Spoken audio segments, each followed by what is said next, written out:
નમસ્કાર ખેડૂત મિત્રો, ખેડૂત પ્રજા ચેનલમાં આપનું સ્વાગત છે। આજે તારીખ 19 મે 2024 બપોરના મહત્વના હવામાન સમાચાર ચેનલમાં નવા હો તો સબસ્ક્રાઇબ કરી લેજો। ગુજરાતમાં હીટવેવ વચ્ચે ચોમાસા પૂર્વે બે વાવાઝોડાની આગાહી। તારીખ 24 થી 25 મે આસપાસ બંગાળની ખાડીમાં અને તારીખ 10 જૂન આસપાસ અરબ સાગરમાં વાવાઝોડું ઉઠશે। ગુજરાતમાં ગઈકાલથી કાળઝાળ ગરમીનો રાઉન્ડ શરૂ થયો છે। માવઠાની આગાહી વચ્ચે ગઈકાલે રાજ્યમાં સુરેન્દ્રનગર, અમદાવાદ, રાજકોટ, અમરેલી સહિતના વિસ્તારોમાં તાપમાનનો પારો 43 ડિગ્રીને પાર પહોંચી જતા લોકો તોબા પોકારી ઉઠ્યા હતા અને આગામી 5 દિવસ પણ હીટવેવની આગાહી કરવામાં આવી છે।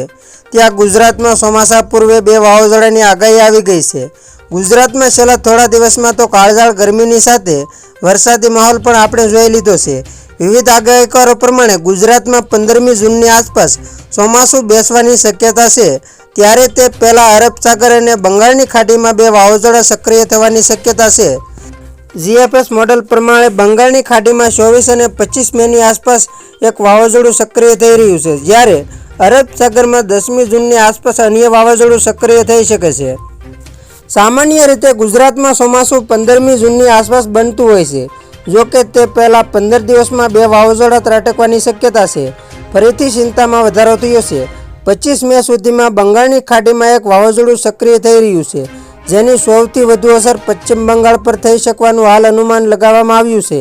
આ સાથે જો તે ફટાય તો બાંગ્લાદેશ, મ્યાનમાર, ઓડિશા, આંધ્રપ્રદેશ પર પણ અસર કરી શકે છે। એક અનુમાન પ્રમાણે 25 મેના રોજ બંગાળની ખાડીમાં બની રહેલા વાવાઝોડાની અસર ગુજરાત પર પણ જોવા મળી શકે છે। દરિયામાં થતી હલચલને કારણે ગુજરાત તરફ પણ ભેજવાળા પવનો આવશે અને સાથે સાથે આંધી વંટોળ પણ આવી શકે છે। ભેજવાળા પવનોને કારણે રાજ્યમાં ફરીથી કમોસમી વરસાદ થઈ શકે છે। બીજા વાવાઝોડાની વાત કરીએ તો આ વાવાઝોડું અરબ સાગરમાં 10મી જૂનના રોજ સક્રિય થવાની શક્યતા છે। સામાન્ય રીતે અરબ સાગરમાં આવતા વાવાઝોડાની સીધી અસર ગુજરાત પર થતી હોય છે। આ પહેલાં પણ આપણે અનેક અરબ સાગરમાં બનેલા વાવાઝોડાની અસર ગુજરાત પર જોઈ છે। બિપોરજોય ગુજરાતમાં મોટી તારાજી સર્જી હતી। ગુજરાતમાં ચોમાસું બેસે તે પહેલાં 10મી જૂનના રોજ અરબ સાગરમાં બની રહેલા આ વાવાઝોડાની સીધી અસર ગુજરાતના દરિયાઈ કાંઠાના વિસ્તારોમાં વધુ જોવા મળી શકે છે। આ સાથે જો આ વાવાઝોડું ઓમાન તરફ ફટાય તો પણ તેની અસર ગુજરાતમાં તો જોવા મળી શકે છે। તો ખેડૂત મિત્રો, આ હતા બપોરના મહત્વના હવામાન સમાચાર। ફરી વખત મળીશું નવી અપડેટ સાથે। ત્યાં સુધી જોતા રહેજો ખેડૂત પ્રિયા યુટ્યુબ ચેનલ।